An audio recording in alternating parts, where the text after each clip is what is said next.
Los tesoros nacionales de cada país están supeditados a lo que quiera hacer el Banco Central. Es decir, por ejemplo, España, si quiere realizar una política pública de inversión en educación, sanidad, pensiones, lo que quiera, depende de lo que quiera el Banco Central Europeo en este caso. O si estamos hablando de Colombia, quiere aplicar políticas progresivas y progresistas en lo fiscal, en lo monetario. Depende del Banco Central que pueda hacerlo, ¿no? Porque hay por ahí una idea muy extendida de que el Banco Central es un organismo que cuando es independiente institucionalmente, porque no ocurre en todos los países, te limita la política fiscal.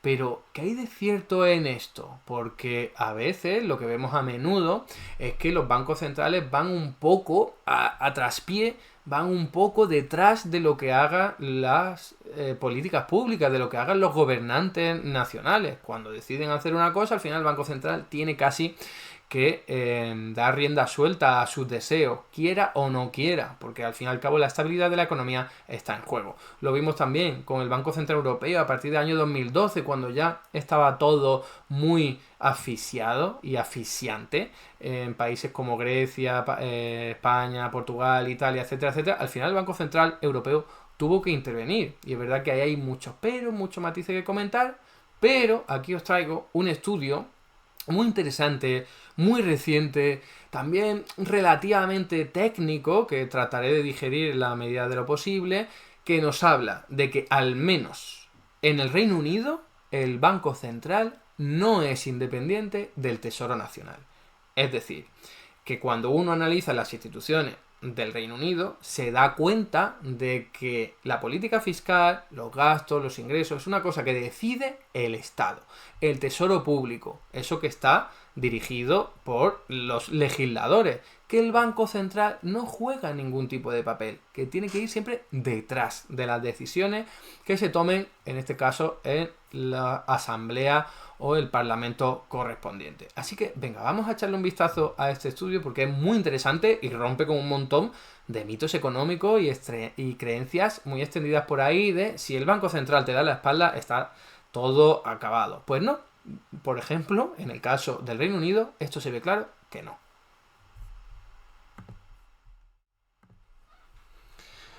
Aquí tenéis el estudio, lo he traducido al castellano, esto es una inteligencia artificial lo que lo ha hecho, así que si veis algún tipo de error, pues ya sabéis, la revista es la Journal of Economic Issues y el nombre del el título del artículo es este: el Estado autofinanciado, un análisis institucional del gasto público, la recaudación de ingresos y las operaciones de emisión de deuda en el Reino Unido. Fijaos, ya tiene un rollo muy de teoría monetaria moderna o visión chartalista, ¿no? El Estado no necesita recaudar dinero ni emitir deuda para realizar el gasto público. Lo puede hacer independientemente de que el Banco Central esté por las buenas o por las malas dispuesto a hacerlo.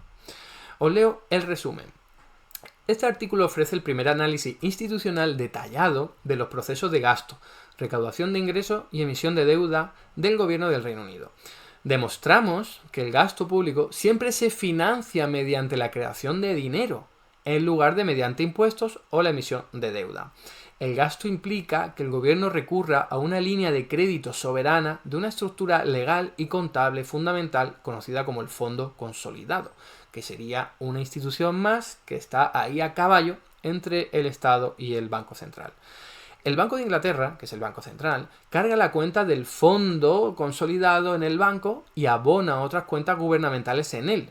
Esto genera nuevos depósitos públicos que se utilizan para liquidar el gasto de los departamentos gubernamentales a través del sector bancario comercial. Es decir, que el Banco de Inglaterra, el único creador de libras, inyecta o crea o abona las cuentas del fondo consolidado para que luego a su vez este fondo pueda acreditar las cuentas bancarias de los beneficiarios de los gastos públicos, ¿no? Pagar el sueldo a un funcionario o cualquier cosa que se os ocurra.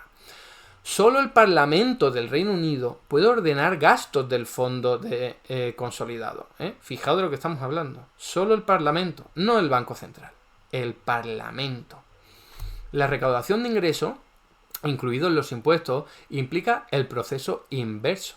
abona la cuenta del fondo consolidado en el banco, compensando las inyecciones anteriores.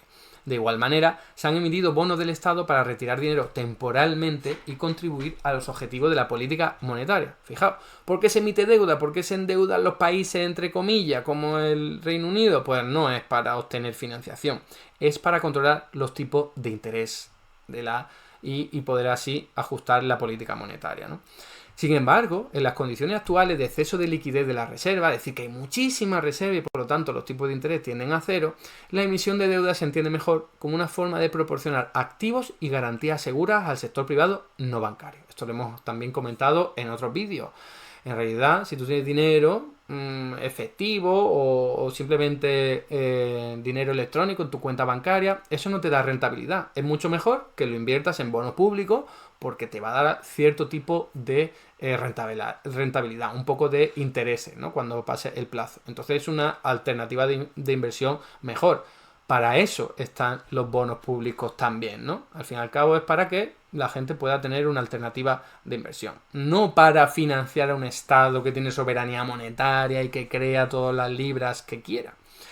Los hallazgos respaldan los relatos neochartalistas sobre el funcionamiento de las naciones emisoras de moneda soberana y brindan detalles institucionales adicionales sobre la cúspide de la jerarquía monetaria en el Reino Unido. Yo creo que aquí en el abstract, en el resumen del artículo está casi todo, pero nosotros vamos a ir bajando al detalle. Insisto que si no os quedáis con todo, al menos la esencia está clara y más o menos se puede llegar a entender. El fondo consolidado actúa como una línea de crédito soberana de la que solo el Tesoro de Su Majestad, que es como se llama el Tesoro del Reino Unido, con el consentimiento del Parlamento puede disponer para iniciar el gasto. Ojo a esta frase que es la más importante de todas. Lo que aquí se está diciendo es que ese fondo consolidado es como una línea de crédito. Es decir, es dinero que le aparece al Tesoro, ¿vale? Que lo puede utilizar para hacer gastos. Así de sencillo. Y solo el Tesoro, con el consentimiento del Parlamento, o sea, esto nace en la soberanía popular, puede disponer para iniciar el gasto. Fijaos de lo que estamos hablando, ¿no? Ese fondo de consolidado es la clave del asunto, el núcleo de todo esto. Observamos que el fondo consolidado facilita el crédito soberano del Tesoro de Su Majestad, respaldado por la facultad del Parlamento para recaudar ingresos fiscales futuros. Claro, ¿por qué le das un crédito al Tesoro? Porque el Tesoro, al fin y al cabo, va a poder recaudar dinero en el futuro, a través de impuestos, a través de recaudación tributaria, que es la idea siempre del chartalismo o neochartalismo. Primero se gasta el dinero y luego se recauda, pero no al revés. El gasto público debería entenderse, por tanto, como una forma de creación de dinero. Esto contrasta con la creencia predominante de que el gasto público se financia mediante impuestos, préstamos del sector privado o la creación de dinero impulsada por el Banco Central. Además, demostramos que es el Parlamento británico y no el Banco Central ni el Tesoro de Su Majestad quien rige el fondo consolidado y, por lo tanto, quien autoriza el gasto, y que el Banco de Inglaterra abona automáticamente las cuentas bancarias comerciales cuando se produce el gasto. O sea que primero está la soberanía popular diciendo vamos a aumentar el gasto público en pensiones, en sueldos de empleados públicos, en educación o lo que sea, y luego viene todo lo demás. La recaudación, la emisión de bonos, el Banco Central interviniendo. Si bien la literatura neochartalista enfatiza el papel de la gestión de la deuda para alcanzar el tipo de interés a corto plazo objetivo de los bancos centrales, que es lo que he comentado, la visión de la teoría monetaria moderna, argumentamos que el principal propósito de los instrumentos de deuda pública en el Reino Unido hoy en día es respaldar el deseo del sector privado no bancario de contar con una reserva segura de valor y una fuente de garantía, en particular en los mercados de repos. La emisión de deuda pública ya no es un instrumento clave para controlar el tipo de interés a corto plazo desde que se bajaron los tipos de interés a partir del año 2008 con las expansiones cuantitativas, ¿no? Aquí está diciendo un poco lo mismo de antes, que la emisión de deuda pública no es para financiarse, es para controlar los tipos de interés y también para que el sector privado pueda tener una alternativa de inversión. Nuestro análisis sugiere que dos de las principales supuestas restricciones al gasto público no son válidas, a saber, el riesgo de liquidez, que es la capacidad de reembolsar la deuda y evitar el impago, es decir, eso no existe, ¿vale? El Estado va a poder hacer frente a su deuda siempre que quiera, incluso aunque el Banco Central se niegue, importante, eso es lo que se está diciendo aquí, y el riesgo de mercado, ya sabéis, la capacidad de controlar el tipo de interés, que los vigilantes de los bonos, la gente está descontenta, no se fía de que el Reino Unido vaya a poder pagar su deuda, los tipos de interés suben. Aquí lo que te está diciendo es que ese riesgo de mercado no existe. No existe, se puede controlar. En cuanto a los debates sobre la independencia del Banco Central, concluimos que la dependencia del Tesoro de Su Majestad de la postura de política monetaria del Banco de Inglaterra para respaldar el gasto es menos restringida de lo que comúnmente se cree, dado el papel central del Fondo Consolidado y la importancia de los valores gubernamentales, incluidas las indemnizaciones y garantías dentro del sistema monetario y financiero. Esto socava, al menos en el caso del Reino Unido, las críticas al neochartalismo y a la teoría monetaria moderna, que argumentan que el Banco Central y el Tesoro no deberían consolidarse para fines analíticos debido a la independencia operativa que a menudo se otorga a los bancos centrales. Fijaos, esto te está diciendo que la teoría monetaria moderna siempre mezcla y combina, consolida el Tesoro y el Banco Central porque dice que básicamente es lo mismo o debería ser lo mismo, y este estudio se está diciendo, efectivamente, esto es así en el Reino Unido después de estudiar todas las instituciones.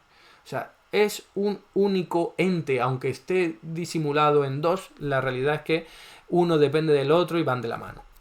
Aquí tenéis un gráfico en el que se puede ver en estudio todos los organismos e instituciones del propio Estado del Reino Unido, lo fiscal, lo financiero, pero aquí la clave es quedaros con que el Fondo Consolidado tiene un papel nuclear entre el Tesoro de Su Majestad, y las cuentas bancarias de los receptores del gasto público, ¿vale? El Banco Central está siempre detrás respaldando eso, pero no es un agente que opere voluntariamente o decididamente, no inicia nada. El Banco Central está ahí, detrás, respaldando todo esto porque para eso se creó, ¿no? Hace tantísimo tiempo, por cierto, en el Reino Unido. El primer paso es la aprobación de la legislación en el Parlamento, que autoriza una emisión del fondo consolidado. Lo que os decía, lo primero son los legisladores diciendo se aumenta el gasto público, ¡pum! Ya está. Eso lo que ocurre es que autoriza una emisión en el fondo consolidado. Hay un crédito para que se pueda gastar. A continuación, el Tesoro de Su Majestad emite una solicitud al interventor y auditor general, quien actualmente preside la Oficina Nacional de Auditoría, para acceder a los fondos otorgados por el Parlamento. Bueno, burocracia y tal. Es responsabilidad del interventor verificar que la solicitud se ajusta a los términos bajo los cuales el Parlamento autorizó el gasto. Si se cumplen los requisitos, el interventor otorga al Tesoro de Su Majestad un crédito en la cuenta del Fondo Consolidado en el Banco de Inglaterra, tras lo cual el Tesoro de Su Majestad podrá ordenar al banco que emita cuentas a los contadores principales desde dicha cuenta. Los contadores principales son entidades públicas que mantienen otras cuentas en el banco. ¿Veis? El Banco Central es simplemente un receptor, es un intermediario entre el Tesoro, que es el único que tiene la potestad y la voluntad y la competencia para gastar, y las cuentas bancarias de los receptores. El endeudamiento público, entre comillas, surge por primera vez tras la autorización parlamentaria del gasto. ¿Veis? Fijaos, surge después de que se haya autorizado el gasto. El endeudamiento público, entre comillas, porque ya sabéis que no hay deuda en realidad, es simplemente una emisión de bonos públicos. Cuando el Fondo Consolidado toma prestado, entre comillas, del servicio bancario del gobierno, emite un pasivo al mismo para asignar fondos a los departamentos. Esto ocurre de forma automática y sin coste alguno como consecuencia de la expansión del balance general dentro de un marco contable de partida doble. Aquí tenéis esto para los más cafeteros, los más frikis, ¿vale? Pero yo me lo voy a saltar. Simplemente, si alguien quiere atender, que está ahí, todo cuadrado en balance, para que veáis que esto no es ninguna invención, que te vas por instituciones, vas realizando la trayectoria y sale. Esto, por cierto, ya se hizo para Estados Unidos. Lo que pasa es que ahora se ha hecho para el Reino Unido. A ver si lo hacen pronto para el Banco Central Europeo, que es mucho más jaleo, pero bueno. Los términos bajo los cuales el Banco de Inglaterra realiza emisiones en nombre del Parlamento son anteriores a la ley de 1866 y nunca han estado limitados por los saldos de efectivo disponibles. Fijaos lo que estamos hablando, o sea, no ha hecho falta que haya dinero, por así decirlo, en la cuenta bancaria. No, porque el dinero se crea. De hecho, esta característica está codificada en la legislación, que dice lo siguiente: cualquier suma cobrada por cualquier ley, cuando sea aprobada, al fondo consolidado se cobrará también sobre el producto creciente del fondo. Esa es la Ley de Finanzas de 1954. Esta redacción sirve para conectar los problemas con todos los ingresos que se recibirán en el futuro, enmarcando así el gasto como una forma de crédito adelantado con la garantía de futuros ingresos fiscales. Yo puedo gastar porque sé que voy en el futuro a recaudar. no necesariamente la misma cantidad, importante también. Y alineándose así con la teoría chartalista del dinero, que afirma que la moneda fiduciaria tiene valor de intercambio debido al poder del soberano para recaudar impuestos. Los impuestos son importantes porque dan valor al dinero, porque me permiten gastarlo, porque si yo lo gastara y luego no lo recaudara nunca ni nada, entonces la gente no lo utilizaría. Concluimos, por lo tanto, que es el gasto el que causa una obligación tributaria futura correspondiente y no hay una restricción presupuestaria intertemporal como se propone comúnmente en la visión ortodoxa, que impone un límite ex ante en la cantidad del gasto actual o futuro. Bueno, lo de siempre, ¿no? Que en realidad Estado soberano, independientemente de que el Banco Central sea independiente o no, pueden gastar sin necesidad de recaudar y sin necesidad de endeudarse. Este proceso demuestra que los impuestos del Reino Unido se liquidan finalmente con esa institución utilizando el dinero del Banco de Inglaterra, que los bancos comerciales mantienen en sus cuentas. Esto significa que, si bien el sector privado puede crear depósitos bancarios comerciales a su discreción, estos no pueden utilizarse para pagar impuestos. Esto que hemos comentado en tantísimas otras ocasiones hablando de teoría monetaria moderna. Los bancos pueden crear dinero, pero cuando tienen que pagar impuestos no pueden utilizar su dinero. Tienen que utilizar el dinero oficial, el dinero público. En cambio, el sector privado también debe mantener una cantidad adecuada de dinero emitido por el gobierno para este fin, de acuerdo también con la perspectiva chartalista, que afirma que los impuestos están fundamentalmente vinculados al dinero estatal. La cuenta del fondo consolidado solo puede alcanzar un saldo positivo si recibe una transferencia neta sobre su posición inicial de 0 al final de cada día. En consecuencia, cualquier gasto del fondo consolidado se produce cuando éste tiene un saldo nulo o negativo. Fijaos de lo que estamos hablando, ¿eh? O sea, el fondo consolidado no necesita tener dinero para gastar. Es al revés. Es al revés. Tiene que estar 0 o casi 0 para que haya capacidad de gasto, para que haya un crédito, que se genere un crédito. De hecho, cuando hay saldo por ahí, tratan de eliminarlo. Si hay saldo y no hay ningún tipo de gasto a la vista, tratan de eliminarlo. Nunca se da la situación en que un depósito de ingresos fiscales, cuando se recauda dinero a través de la tributación, genere un saldo que posteriormente se utilice para gastar. No es así, ¿veis? Los impuestos no financian nada. En este sentido, todo gasto surge como dinero nuevo adelantado como crédito y no de impuestos ni préstamos. La cuenta original de Ways and Means, que esto es medios y arbitrios, ¿no?, vinculada al Fondo Nacional de Préstamo, se congeló a principios del siglo XX debido a que entraba en conflicto con el deseo del gobierno del Reino Unido de alinearse con el Tratado de Maastricht de la Unión Europea. Recordad, 1992, que prohibía la inversión monetaria directa, es decir, que prohibía que el Banco Central creara dinero para financiar la política pública y política fiscal del Estado, ya sabéis. El principio del fin de la Unión Europea, ¿no? Sin embargo, fijaos, claro, como se hizo esto para alinearse con los dictados de la Unión Europea, esto reducía la discrecionalidad del gobierno central en cuanto al momento de la obtención del préstamo de mercado. La solución fue crear un descubierto comercial vinculado a la cuenta de gestión de la deuda, pero mediante una estructura de sindicado. Es decir, que se encontró una alternativa que viene a ser lo mismo. El efecto operativo neto de utilizar cualquiera de las cuentas de medios y arbitrios es idéntico. El Tesoro de Su Majestad obtiene un descubierto en el Banco de Inglaterra, cobrado al tipo de interés bancario. La diferencia radica en que la cuenta de medios y arbitrio original es un activo del departamento de emisión del banco y se transfiere al Fondo Nacional de Préstamo, mientras que la cuenta de medios y arbitrios es un activo del departamento bancario y se transfiere a la cuenta de gestión de deuda. Han cambiado aquí los nombres, han cambiado, pero sigue operando igual que en el pasado cuando se creaba dinero directamente. De hecho, la cuenta original de medios y arbitrios aún está disponible, pero suele utilizarse solo durante crisis. El ejemplo más reciente se produjo en abril de 2020, durante la crisis de la COVID-19, cuando el Ministerio de Hacienda anunció su posible uso de la cuenta de medios y arbitrios, y de hecho la acabaron utilizando. Se creó dinero de la nada para financiar el gasto público, lo dijeron directamente, pero es que en realidad siempre ha sido así, siempre es así. Lo que pasa es que con esa cuenta se veía mucho más claro que estaba el Banco Central creando dinero e inyectándolo. Pero, como veis aquí, el gasto público es exactamente lo mismo, solo que el Banco Central va después. Este recordatorio de que las ventas de títulos gubernamentales que devengan intereses son una opción política discrecional y no un requisito de financiación, provocó que los tipos del mercado monetario se estabilizaran y la facilidad permaneciera sin utilizarse. Eso es lo de menos. La Oficina de Gestión de la Deuda sigue teniendo como cometido drenar las reservas que se hayan añadido al sistema bancario en los días de gasto neto. Es decir, que se emiten bonos públicos cuando hay dinero sobrante, cuando hay dinero que no quieres tener ahí circulando. O devolver las reservas que se hayan retirado del sector bancario en los días de gasto neto. Es decir, si quieres que haya más reservas en el sistema, entonces compra tus bonos públicos en vez de venderlos, en vez de endeudarte. Es una operación de política monetaria, no de política fiscal. Los estados no emiten bonos públicos para financiarse, sino para controlar el tipo de interés. Este proceso muestra claramente que los bonos del Estado no se venden antes de gastarlos, sino que la Oficina de Gestión de Deuda emite diariamente contratos repo a corto plazo para compensar el impacto de las actividades fiscales en la liquidez del mercado monetario. Justo lo que acabamos de decir.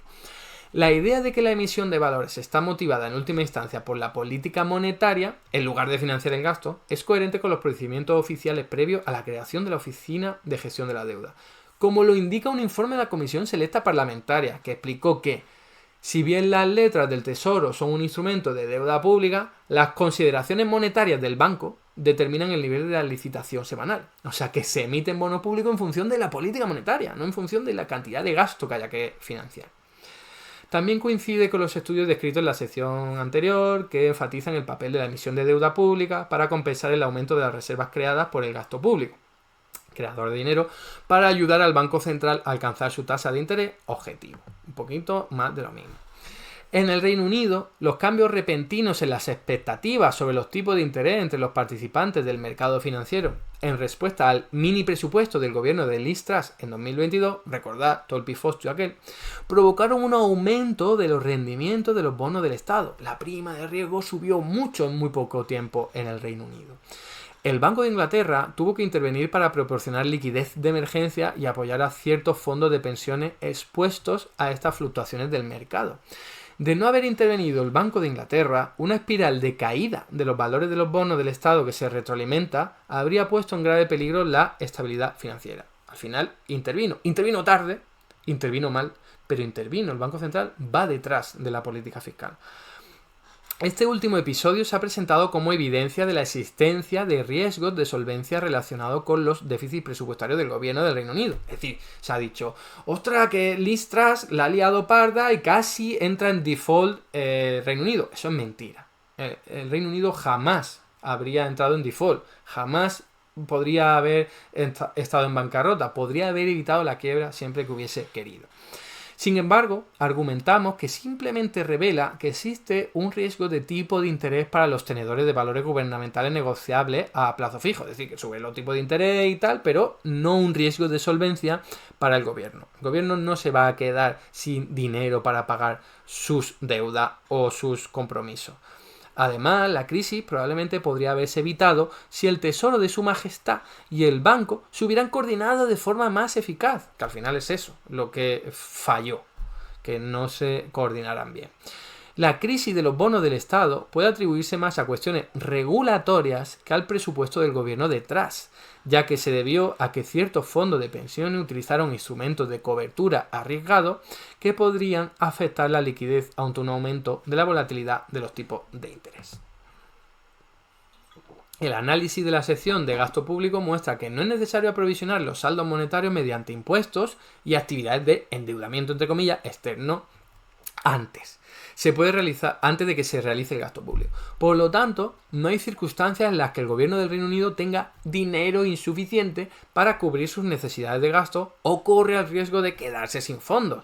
De hecho, uno de los principios organizativos fundamentales del Tesoro de Su Majestad es minimizar la acumulación de saldos de efectivo. Lo que yo decía, el objetivo es que no haya saldo de efectivo, que no haya dinero en esa cuenta, porque cuando se quiere gastar directamente se gasta, ya está. En cambio, todo el gasto surge mediante la creación de nuevos activos monetarios, y este proceso es independiente de las actividades fiscales y de negociación de valores. La conclusión, reconocida por el Ministerio de Hacienda, es que ningún aspecto de los acuerdos bancarios del gobierno del Reino Unido puede impedir la realización del gasto público una vez autorizado por el Parlamento. Es el Parlamento. Si el Parlamento quiere evitar la quiebra, lo puede hacer. Así de sencillo. No hay que rogarle al Banco Central, no hay que rogarle a los inversores financieros, no hay que rogarle a Dios, hay simplemente que decidirlo en la soberanía nacional. Los estados que quieren evitar la quiebra pueden evitarlo siempre que quieran, los estados soberanos. Hay estados como Rusia en los años 90 que dijo yo voy a quebrar. Podía haberlo evitado, pero fue una decisión política de su parlamento. El impago de la deuda pública, por ejemplo, el asociado con el vencimiento de los bonos del Estado y las letras del Tesoro, o la retirada de fondos de ahorro nacional, solo puede producirse mediante la derogación, expresa o implícita, de la legislación pertinente por parte del Parlamento. Solo el Parlamento puede decidir cuándo quebrar. Ni el Tesoro de Su Majestad ni el Banco de Inglaterra tienen discreción alguna en este asunto. No pinchan ni cortan, nada, cero. Desde esta perspectiva, los valores gubernamentales ya funcionan de forma similar a los depósitos a plazo fijo, representando una alternativa segura y rentable a otras formas de dinero durante un periodo fijo o discrecional antes de convertirse sin problema en libras esterlinas, ¿vale? O sea, los bonos públicos, da igual, es simplemente para, ya sabéis qué, tener una alternativa de financiación, alternativa financiera, de inversión financiera. A menudo se afirma que el gobierno está en deuda con un mercado de inversores hostil, los llamados vigilantes del mercado de bonos, que pueden negarse a comprar los valores del gobierno o exigir condiciones punitivas. Sin embargo, el Banco de Inglaterra explicó hace medio siglo que el sector bancario comprará automáticamente, al final de cada día, cualquier valor que deba venderse para satisfacer los requisitos de la política monetaria. Por lo tanto, la Oficina de Gestión de la Deuda no se enfrenta a un mercado con fondos escasos que busca impulsar los precios cobrados al Tesoro de Su Majestad. Lo que ocurre es que como emisor monopolista de activos seguros en libras esterlinas, la Oficina de Gestión de la Deuda solo necesita ofrecer términos que son, en el peor de los casos, infinitesimalmente mejores que los obtenidos con el exceso de reservas del Banco Central que los bancos ya poseen. Como tal, los tipos a corto plazo de los valores gubernamentales convergen al tipo de interés oficial del Banco de Inglaterra. O sea que la prima de riesgo y todo eso va a seguir lo que diga el Banco Central de Inglaterra, en lugar de estar determinado por las fuerzas del mercado en el mercado hipotético de fondos prestables, que sustenta la teoría económica neoclásica. Ya sabemos, la mentira esa de que los vigilantes de los bonos son quienes determinan los tipos de interés. No, siempre ha determinado el Banco Central. Por eso hay países como Japón, que tiene más de un 250% de deuda pública sobre el PIB y tiene un tipo de interés muy, muy reducido. O países como Grecia, Italia, le ocurre algo parecido, porque el Banco Central es quien determina el tipo de interés, no lo determina nadie. Nadie más, no es el sector privado. En resumen, las estructuras institucionales descritas en este artículo demuestran que el gobierno del Reino Unido no está expuesto a los supuestos riesgos de agotamiento de fondos, de quedarse sin dinero, impago de obligaciones de deuda, quebrar, default, la percepción de los mercados de bonos, ni la necesidad de reducir los niveles de deuda pública por debajo de los que demanda la economía. No hay ningún tipo de obligación de bajar la deuda pública a menos del 60% del PIB o lo que sea. En cambio, el funcionamiento de los fondos centrales, en particular el ciclo contable diario y las actividades de negociación, se desarrolló teniendo en cuenta el mantenimiento de la política monetaria. Bajo el actual régimen de suelo, donde existe un exceso de liquidez en el mercado, la emisión de deuda pública sirve principalmente para respaldar las funciones de reserva de valor y fuente de garantías para el sector privado.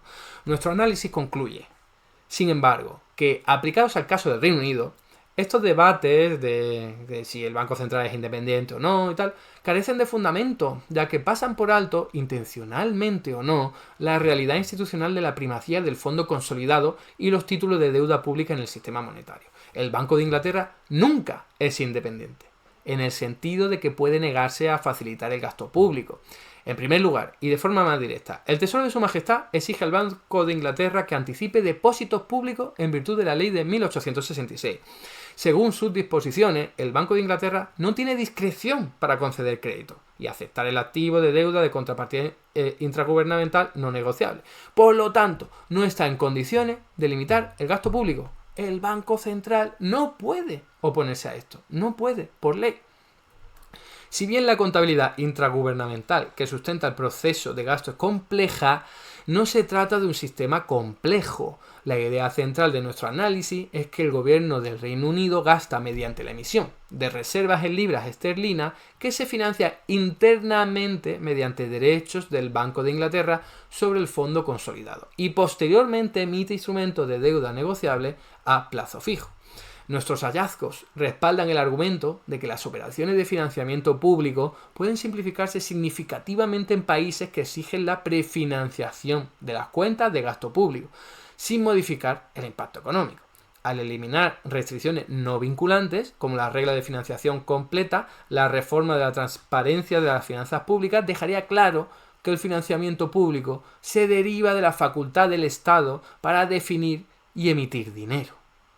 Especular sobre por qué no se ha llevado a cabo dicha reforma queda fuera del alcance de este artículo. Sin embargo, sospechamos que el impacto político de una autofinanciación gubernamental transparente sería significativo. Ya ves tú que sería significativo, daría muchísimo que hablar. Y vamos terminando con esto.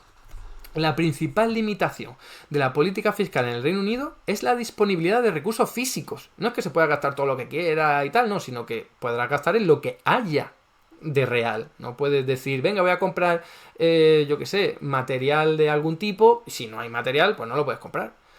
El gasto en áreas de la economía donde los recursos son escasos, con una reasignación adecuada, puede generar dinámica inflacionaria. Sin embargo, como demostró el shock inflacionario de 2021-2022, las causas de la inflación de precios al consumidor también pueden tener muy poca relación con el gasto público. Por lo tanto, se debería dedicar un mayor esfuerzo administrativo al análisis de los impactos inflacionarios y deflacionarios del gasto y de los impuestos, para determinar la necesidad de ajustes compensatorios. Este enfoque, los efectos reales y la gestión de la inflación debería reemplazar las preocupaciones erróneas sobre la sostenibilidad de la deuda.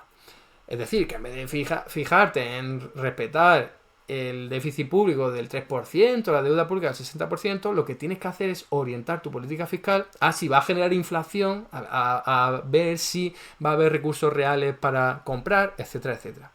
En general, estas perspectivas respaldan la descripción y comprensión neochartalista de la financiación pública moderna. El Tesoro de Su Majestad gasta mediante la creación de dinero y no con fondos preexistentes, y lo hace de forma autónoma en el Banco de Inglaterra, que está legalmente obligado a financiar los gastos aprobados por el Parlamento. El Parlamento manda, el Banco de Inglaterra tiene que obedecer.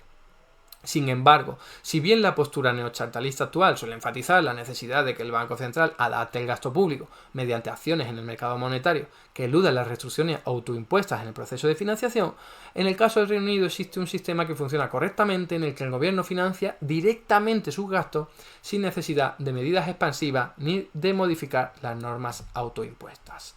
Se afirma comúnmente que el gobierno del Reino Unido no tiene ninguna agencia para crear dinero y en su lugar debe obtener fondos de los contribuyentes o prestamistas, expresado en el lenguaje político actualmente favorecido. No existe un árbol mágico del dinero. En este artículo hemos demostrado que esta teoría no se ajusta a la realidad institucional del Reino Unido. El agente fiscal del Reino Unido, el Tesoro de Su Majestad, es fundamental para el sistema monetario de la libra esterlina, incluyendo la creación y emisión de instrumentos monetarios y garantías que sustentan todo el marco monetario público-privado. Independientemente de las reformas que se implementen o no, debe quedar claro que el gobierno del Reino Unido gasta emitiendo dinero nuevo, destruye dinero al gravarlo con impuestos y emite títulos de deuda para proporcionar una reserva de valor segura e influir en los tipos de interés en los mercados financieros. Mejorar la transparencia de esta manera es necesario para mejorar el discurso público y la comprensión de las finanzas públicas. Esto podría restablecer la rendición de cuentas políticas y fortalecer el escrutinio democrático de la política macroeconómica. Creo que, aunque sea técnico, sea árido, sea relativamente difícil de seguir, la esencia está ahí, es comprensible para todo el mundo. El Banco Central de Inglaterra no pincha ni corta, es el Parlamento quien decide en qué se va a gastar y luego se gasta, simplemente con una línea de financiación, un crédito al que está obligado a dar el Banco de Inglaterra. Así que ahí lo tenéis, un análisis muy detallado sobre las instituciones en el Reino Unido que deja claro que la teoría monetaria moderna tiene razón. Hasta aquí el vídeo de hoy. Muchas gracias por estar ahí y si te ha resultado interesante no dudes en comentar, darle like y compartir, que la teoría económica dominante no se combate sola.